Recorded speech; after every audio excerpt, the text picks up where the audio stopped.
Et il est l'heure sur Europe 1 de retrouver l'édito d'Alexandre Devecchio. Bonjour Alexandre. Bonjour Alexis. Journaliste au Figaro Magazine. Et ce dimanche, Alexandre, vous nous parlez du référendum qui a lieu aujourd'hui même en Suisse à l'initiative de l'Union démocratique du Centre, l'UDC. Référendum qui porte, Alexandre, sur la question de l'immigration. Oui Alexis, à ceux qui réclament un référendum sur ce sujet en France, on répond souvent qu'il serait impossible de poser une question précise sur l'immigration. Et pourtant les Suisses l'ont fait. Ce dimanche, dans le cadre d'une consultation directe, nos voisins helvètes se prononcent sur l'instauration d'un plafond démographique dans leur pays.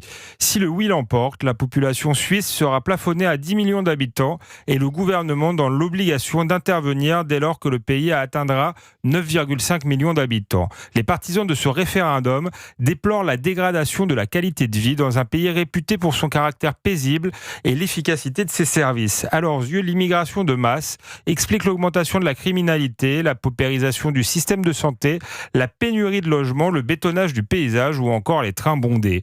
En 30 ans, la population suisse a augmenté de 2 millions, soit 14 fois la population de Lausanne. Le nombre de Suisses a presque doublé depuis les années 1960. En 1994, 19,3% des résidents suisses étaient de nationalité étrangère.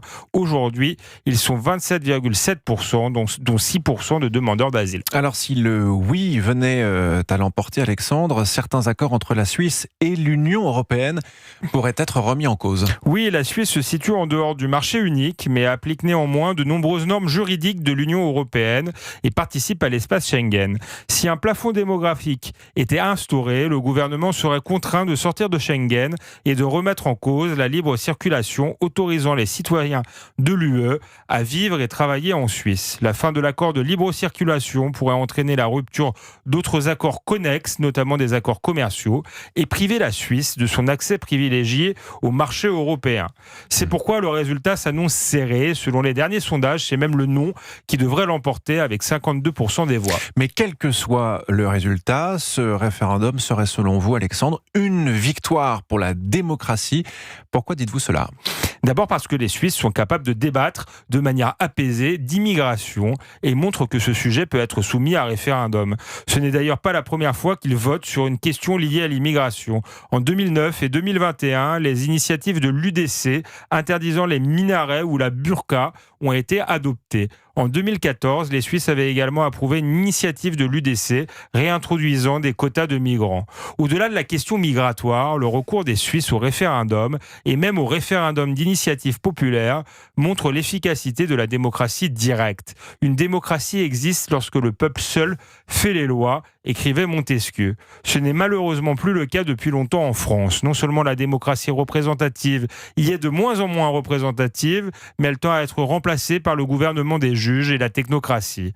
Pour en finir avec ce double coup d'État juridique et bureaucratique, il faut désormais permettre aux citoyens d'exercer directement leur souveraineté par référendum. Cela ne fera pas de la France une dictature populiste, mais au contraire, une vraie démocratie comme la Suisse. Merci beaucoup Alexandre Devecchio, c'était votre édito. Je rappelle que vous êtes journaliste au Figaro Magazine.